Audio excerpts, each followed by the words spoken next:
الحمد لله نحمده ونستعينه ونستغفره ونؤمن به ونتوكل عليه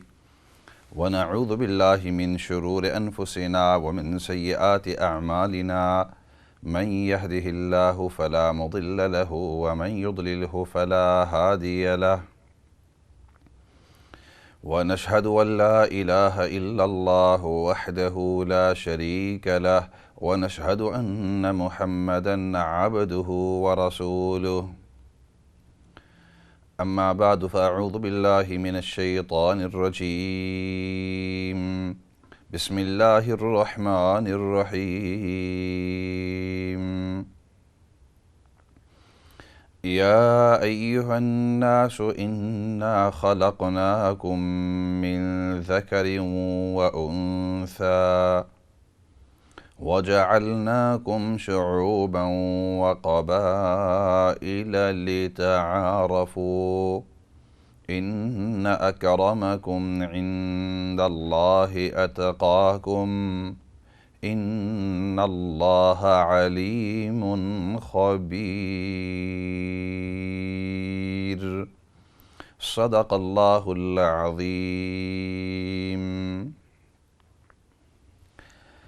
محترم و مکرم ناظرین سامعین، السلام علیکم ورحمۃ اللہ وبرکاتہ. آپ کی خدمت میں فضل داد عرض کر رہا ہوں، اور یہ ہمارا پروگرام ہر منڈے اور ٹیوزڈے 7 بجے سے لے کر 8 بجے تک ہوتا ہے، اور دوبارہ یہ ریپیٹ بھی ہوتا ہے مختلف اوقات کے اندر، لیکن اس وقت یہ لائیو ہوتا ہے. اور پروگرام کی فارمیٹ، پروگرام کا انداز آپ کو پتہ ہے کہ ابتدا میں مختصر طور پر بیان کیا جاتا ہے کسی خاص موضوع کے اوپر، اور پھر اس کے بعد آپ کی طرف سے سوالات ہوتے ہیں، ہماری طرف سے جوابات وغیرہ وغیرہ. تو یہ موسٹ ویلکم نمبر کے اوپر فون کر کے آپ سوال بھی کر سکتے ہیں، سوال کا جواب، کوئی کامنٹس دینا چاہتے ہیں، کسی انداز کے اندر اس پروگرام کو بہتر بنانا چاہتے ہیں. The format of this program, as most of you are aware, is that in the beginning we have a short bayan, a short speech upon a certain topic, and then after that it's questions from yourself and answers in dual language in both Urdu and English. And you're most welcome to comment as well as ask questions or speak about or ask us to speak about certain areas. پچھلے ہفتے سے، پچھلے سیشنوں سے بات چیت چل رہی تھی اسلام کے اندر اور اسلام کا نظریہ ریسزم، پریجڈیس اور ڈسکریمنیشن کے بارے میں حالات حاضرہ کو مد نظر رکھتے ہوئے. We've been speaking about a very important topic, and that is the view of Islam regarding racism, discrimination, prejudice, etc. And if you remember, we explained in detail that the Prophet sallallahu alaihi wasallam was amongst the first people, first leader to openly prohibit any kind of discrimination, any kind of prejudice, any kind of racism. And the Prophet sallallahu alaihi wasallam began to instill in his students, in his companions, the equality of people. نبی کریم صلی اللہ علیہ وسلم وہ واحد پہلے leader ہیں کہ جنہوں نے اپنے شاگردوں کے اندر، صحابہ اکرام رضوان اللہ مجمعین کے اندر، تمام لوگوں کے اندر مساوات اور برابری اور بہترین انداز میں ان کے ساتھ پیش آنا اور تعصبیت کو ختم کرنا، یہ نبی پاک صلی اللہ علیہ وسلم نے ابتدائی اسلام سے ان کو یہ سبق سکھایا. اور پھر صرف یہ نہیں کہ رنگ کی وجہ سے یا نسل کی وجہ سے آپ اس تعصب کو ختم کرو، صرف اس ہی تک نہیں رکھا، بلکہ کسی کے اندر کوئی ڈسیبلٹی ہو یا لیک آف ابیلٹی ہو، اس کے اندر کسی قسم کی فطرتی کوئی کمزوری ہو، تو اس وقت وقت کی سوسائٹی، اس وقت کا ماحول، اس وقت کا معاشرہ اس طرح تھا کہ اس شخص کے ساتھ وہ ہلکا پن کا برتاؤ کیا کرتے تھے۔ کیا مطلب؟ اگر کوئی شخص اس کے اندر کسی قسم کی کمزوری تھی، ڈسیبلٹی تھی، اپاہج تھا، اس کو فالج تھی، ٹانگ اس کی نہیں تھی، یا ہاتھ نہیں تھا، یا تھے لیکن صحیح طریقے سے وہ چل نہیں سکتا تھا، صحیح طریقے سے وہ پھر نہیں سکتا تھا، وہ کسی چیز کو پکڑ نہیں سکتا تھا، یا وہ زبان سے گونگا ہوتا یا ہوتی، یا آنکھوں سے بینائی ان کی کم ہوتی، ان کو نظر نہیں آتا، تو ماحول اس طرح بنا ہوا تھا معاشرے کے اندر کہ اس کو معاشرے کے اندر ہلکا سمجھا جاتا تھا اور اس کی طرف توجہ کم دی جاتی تھی۔ آج کل بھی بعض ایسے ممالک ہیں، بعض ایسے علاقے ہیں، بلکہ بعض ایسے معاشرے ہیں کہ ان کے اندر یہ ہوتا ہے کہ جس کے اندر کوئی ڈسیبلٹی ہو، جس کے اندر کوئی کمزوری ہو فطرتاً، خلقتاً، تو معاشرہ اس کو ہلکا سمجھتا ہے، اس کو بیکورڈ سمجھتا ہے، اس کی طرف وہ توجہ، وہ دھیان وہ نہیں ہوتا۔ آج کل بھی اس طرح کے معاشرے ہیں کہ اگر ان کے اندر اس قسم کی اگر خلقتاً، فطرتاً کوئی اس طرح کمزوری ہو، تو بلکہ بعض معاشرے تو یہ ہیں کہ وہ کہتے ہیں کہ اس کے اوپر رب کی سزا ہے، خالق کی سزا ہے، نعوذ باللہ ثم نعوذ باللہ۔ اسلام ہرگز اس طرح نہیں کہتا، لیکن بعض معاشرے ایسے ہیں، بعض ایسے سوسائٹیز ہیں کہ وہ کہتے ہیں کہ اگر اس قسم کی اس کے اندر ڈسیبلٹیز ہیں، آج بھی 20ویں 21ویں بلکہ 21ویں صدی چل رہی ہے، اس صدی کے اندر بھی، اور جس وقت لوگ اپنے آپ کو تہذیب شدہ، مہذب اپنے آپ کو سمجھتے ہیں، اس وقت بھی ایسے لوگ ہیں وہ جب کسی کو دیکھتے ہیں ڈسیبلٹی کے ساتھ تو وہ اس کو ہلکا سمجھتے ہیں۔ اسلام نے 1400 سال پہلے قرآن کریم کے اندر اللہ رب العزت نے ہمیں مثال کے ذریعے یہ بات سمجھائی کہ اس قسم کی حرکت بالکل آپ نہیں کر سکتے، چاہے اس کو جس قسم کی ڈسیبلٹی ہو۔ اللہ کی نظر کے اندر، دین کی نظر کے اندر، اسلام کی نظر کے اندر وہ بالکل دوسروں کے برابر ہو سکتا ہے۔ The point I was making, that Islam didn't only address racism in the sense that this person came from a different background and this person came from a different background and people would be racist to them because of their color of their skin, because of their language, because of their background, because of their language. Islam prohibited that and wanted to eliminate that and tried to eliminate and diminish it altogether. But not only that, in fact, any kind of discrimination in the sense of disability, in the sense of gender, etc., Islam addressed that right in the beginning, right on the onset, in the initial stages, right from the beginning, Islam addressed that. And the reason being is because there were societies, cultures, in fact faiths,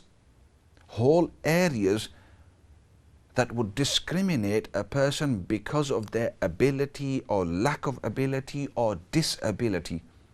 If a person had any kind of disability or any kind of lack of ability in certain areas, then the people at that time, the societies and the cultures were ingrained in that they would feel this person as an inferior person. They would treat this person as an inferior person. And Islam came and addressed this fantastically in a beautiful manner. And that's why Allah subhanahu wa ta'ala illustrated in the Quran Kareem that regardless of what ability or disability, lack of ability a person has, then in the eyes of Allah, in the eyes of Islam, in the eyes of Rasulullah sallallahu alaihi wasallam, these have all equal opportunities. Although even nowadays and we say this is the 21st century and we are in a civilized world where everybody is of a great understanding, very deep understanding of cultures and of great respect to each other. But there are still societies nowadays who, when they see somebody of any sort of a disability, whether that is a physical disability, a person can't walk, a person can't move around properly, or whether it's a mental disability and a person is much slower than others, has some sort of a mental disability, or a person is not able to speak properly and has speech problems, is deaf and has hearing problems, lack of hearing, lack of sight, cannot see, is partially sighted, visually impaired. There are still societies in the world who treat these people unfairly and in an inferior way, and that is something Islam abhors. It is forbidden in Islam. Right from the onset, Allah subhanahu wa ta'ala addressed these issues.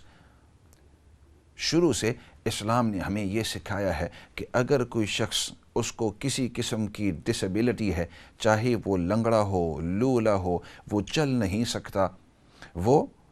زبان سے صحیح طریقے سے بات نہیں کر سکتا، چاہے وہ شخص گنگا ہو، چاہے وہ کان سے بہرا ہو، چاہے وہ آنکھوں سے اندھا ہو، لیکن اسلام نے ان کو پھر بھی وہ عزت، وہ احترام وہ دیا ہے کہ ہر آدمی کے ساتھ جیسے آپ عزت احترام کے ساتھ برتاؤ کریں گے، اس شخص کے ساتھ بھی آپ اسی طرح برتاؤ کریں گے. چنانچہ اسی کے اوپر اللہ رب العزت نے یہ جو سورت عبس وتولی ان جاءہ الاعمی وما یدریک لعلہ یزکی او یذکر فتنفعہ الذکری, these verses of the Quran Kareem, they were revealed about this certain incident. ایک واقعہ پیش آیا کہ جس کے بارے میں اللہ رب العزت نے یہ سورت نازل فرمائی، سورت عبس وتولی. اصل میں بات اس طرح ہوئی کہ نبی کریم صلی اللہ علیہ وسلم دعوت دیتے تھے دین کی لوگوں کو، اور بعض اوقات یہ ہوتا کہ جو مالدار لوگ ہوتے، چونکہ اس قسم کی سوسائٹی اس انداز کے اندر بنی ہوئی تھی اور ان کی ذہنیت اس طرح بنی ہوئی تھی کہ جو مالدار لوگ ہیں یہ اپنے آپ کو اچھے خاندان کا سمجھتے ہیں، تو وہ جو غریب ہیں ان کے ساتھ بیٹھنا پسند نہیں کرتے تھے. وہ یہ کہتے تھے کہ ہم مالدار ہیں، ہمارے کپڑے بھی اچھے ہیں، ہمارا کھانا پینا بھی اچھا ہے، اور یہ غریب لوگ ہیں، یہ ان کے کپڑے بھی پرانے، ان کو بیماریاں بھی لگی ہوئی، یہ سوسائٹی کے اندر، ماحول کے اندر، معاشرت کے اندر کم تر قسم کے لوگ ہیں، اس لیے یہ ہمارے ساتھ نہ بیٹھیں. اگر ہم بیٹھیں گے، یہ ہمارے ساتھ آ کر بیٹھیں گی تو ہماری پھر وہ عزت نہیں رہے گی. تو اس زمانے کے اندر ایک قسم کا ماحول یہ بنا ہوا تھا. آج کل بھی اس کو ایلیٹ سوسائٹی کہتے ہیں، یا ہائی سوسائٹی، جن کو اللہ رب العزت نے مالی طور پر اچھی پوزیشن دی ہوئی ہے اور ان کے پاس مال ہے، ان کے پاس اچھا بھلا گھر ہے، مزدوری اچھی ہے، کام ہے، بزنس ہے، کوئی اچھے مرتبے پر ہیں، تو وہ اپنے جیسے لوگوں کے ساتھ، ہائی سوسائٹی قسم کے لوگوں کے ساتھ اٹھنا بیٹھنا، ان کے ساتھ بات چیت کرنا، کپڑے بھی ان جیسے پہنتے ہیں، اور بعض اوقات وہ بھول جاتے ہیں اپنی اصل کہ اس سے پہلے میری کیا حالت تھی. آج کل بھی ایسے لوگ، اور وہ پھر اپنے بلکہ رشتہ داروں کے ساتھ، جان پہچان والوں کے ساتھ بیٹھتے نہیں ہیں. بھائی ادھر سے گھر ہمیں موو کرنا ہے، کیونکہ یہ جو گھر ہیں اس علاقے کے اندر یہ سب گندے ہیں، اور یہ گھر بہت سستے ہیں، اور سٹریٹس بہت گندی ہیں. میں تو اس علاقے کے اندر جاؤں جہاں بالکل صفائی ہے، اور اس علاقے کے اندر میں کبھی نہیں آؤں. یہ بھول گئے کہ اسی علاقے کے اندر تم بڑے ہوئے تھے، اپنی پوری زندگی گزاری تھی، اسی علاقے کے اندر رہ کر تمہیں یہ عزت، یہ احترام ملا تھا، اور وہ پیار محبت الفت تمہیں اس علاقے کے اندر ملی تھی، اب دوسرے علاقے کے اندر جا کر دکھانے کے لیے کہ ہم ہائی سوسائٹی کے اندر ہیں، ہم ان کے ساتھ مکس ہی نہیں ہوتے، ان کا 10,000 پاؤنڈ کا یا 20,000 پاؤنڈ سالانہ ان کی تنخواہ ہے، میری 50,000 ہے، 60,000 ہے، فار ایگزامپل مثال دے رہا ہوں۔ تو جیسے آج کل بھی اس قسم کی even today we have these people who feel that we are of a higher society and we are not to mix with anybody else. Those who are maybe not as financially affluent as us, we are not going to be sitting with them, talking with them, we will not let them mix with us. And this was a mentality that was quite prevalent at the time of Rasulullah sallallahu alaihi wasallam. And the Prophet sallallahu alaihi wasallam, he wanted to ingrain inside them. نبی کریم صلی اللہ علیہ وسلم نے شروع سے ان کی ذہن کے اندر یہ بات ڈالنا شروع کر دیا کہ چاہے مالی لحاظ سے تم کتنی ہی بہتر ہو، خوبصورتی کے لحاظ سے تمہیں اللہ نے جتنی بھی خوبصورتی دی ہے، لیکن یہ دو چیزیں آپ کی کامیابی کا معیار نہیں ہے. regardless of how affluent and how wealthy you are according to this worldly materialistic reasons, regardless of how much money, how much gold, how much wealth you have, and regardless of how handsome or beautiful you are, these two are not the criteria for success in the akhirah. یہ دو جو ہیں یہ آپ کی کامیابی کے اصول نہیں ہیں. تو نبی کریم صلی اللہ علیہ وسلم نے شروع سے، اور اگر آپ دیکھیں تو صرف نبی پاک صلی اللہ علیہ وسلم نہیں بلکہ تمام انبیاء علیہم الصلاۃ والسلام، ان کی شروع سے دعوت کے اندر بات یہی تھی کہ جو کمزور لوگ ہیں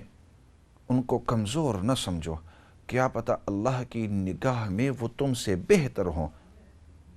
اسی وجہ سے حدیث پاک کے اندر نبی کریم صلی اللہ علیہ وسلم نے ارشاد فرمایا ان اللہ لا ينظر الى صورکم ولا الى اموالکم ولكن ينظر الى قلوبکم واعمالکم. یاد رکھنا کہ اللہ رب العزت تمہارے صورت کی طرف نہیں دیکھتے اور تمہارے مال کی طرف نہیں دیکھتے، وَلَكِنْ يَنظُرُ إِلَىٰ قُلُوبِكُمْ وَأَعْمَالِكُمْ، لیکن اللہ رب العزت تمہارے دلوں کی طرف دیکھتے ہیں اور تمہارے اعمال کی طرف دیکھتے ہیں. And that's why the Prophet sallallahu alayhi wasallam, while teaching them and nurturing the Sahaba Ikram ridwanullahi alayhim ajma'in, he began to explain to them and he said, إِنَّ اللَّهَ لَا يَنظُرُ إِلَىٰ صُوَرِكُمْ وَلَا إِلَىٰ أَمْوَالِكُمْ. Verily Allah subhanahu wa ta'ala does not look at your physical appearances, and He does not look at the accumulation of your wealth. How much wealth you have, Allah subhanahu wa ta'ala is not interested in that. وَلَكِنْ يَنظُرُ إِلَىٰ قُلُوبِكُمْ وَأَعْمَالِكُمْ. Verily Allah subhanahu wa ta'ala, He looks towards your hearts, in other words your sincerity, and also your good deeds. The amount of good deeds that you do and the sincerity you have behind those good deeds, that is what is going to influence the success of your akhirah, of your hereafter. That is what is pleasing to Allah subhanahu wa ta'ala. That is the thing that is going to please Allah. Allah subhanahu wa ta'ala کو آپ کے اعمال اور اعمال کے اندر اخلاص یہ چیز پسند ہے. آپ کی مال کی طرف اور آپ کی صورتوں کی طرف یہ اللہ رب العزت ان کی طرف نہیں دیکھتے.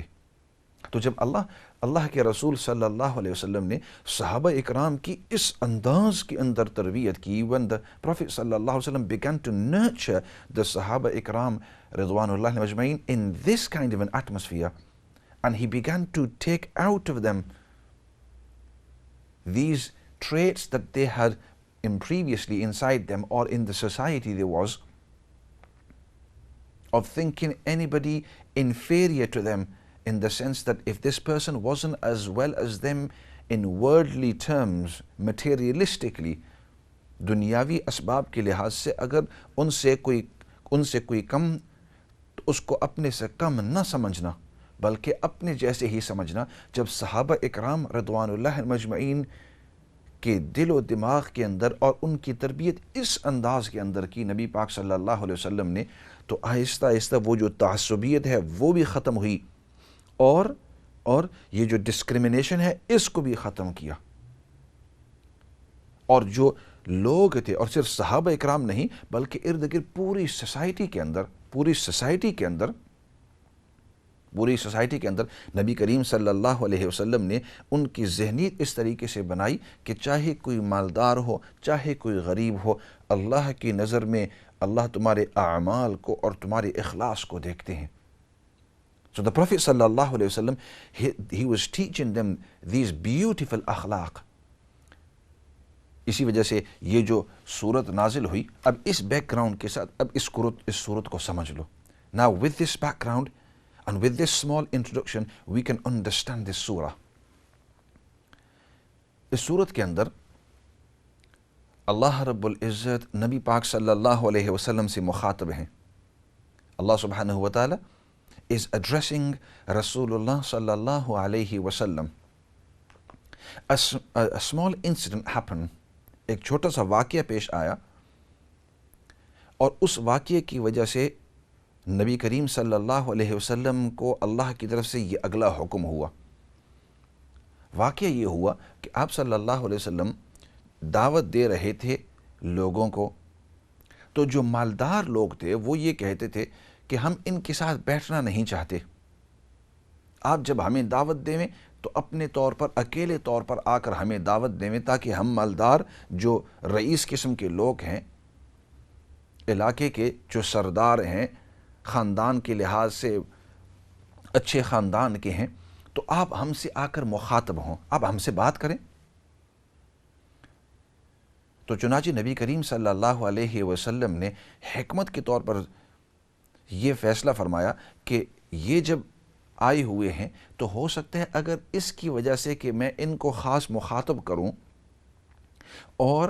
اس وقت غریب جو ہیں وہ اس وقت نہ بیٹھے ہوں، یا اور کوئی دوسرا آدمی یہ جن کو، یعنی یہ جو غیر مسلم ہیں، یہ جو جن کو دعوت دیں، جن کو یہ اپنے مرتبے کا نہیں سمجھ رہے، وہ ان کے قریب نہ بیٹھے، اگر اس وجہ سے یہ دعوت کو قبول کرتے ہیں تو کوئی بات نہیں، فی الحال یہ دین کو قبول کر لیں، اس کے بعد پھر ان کی تربیت کریں گے۔ ان کی جو رذائل ہیں، برے اخلاق ہیں، بعد میں ان کو آہستہ آہستہ ختم کر کے ان کو اخلاق حمیدہ، اچھے اخلاق ان کے اندر ڈالیں گے۔ تو اس موقع کے اوپر نبی کریم صلی اللہ علیہ وسلم نے ان سے مخاطب ہو کر ان کو دعوت دے رہے تھے۔ A certain incident happened, and the Prophet sallallahu alaihi wasallam, he wanted to give da'wat and invite towards deen some people, and these people, they classed themselves as the people of a higher society, and they began to say that if you want to address us and speak about deen and give us da'wat towards deen, then we don't want these inferior people sitting with us, in their minds of course. So the Prophet sallallahu alaihi wasallam, out of wisdom, he decided that I will speak to them, and even if they have this wrong mentality about inferiority of other people, let them accept Islam, and then after that I will teach them about akhlaq.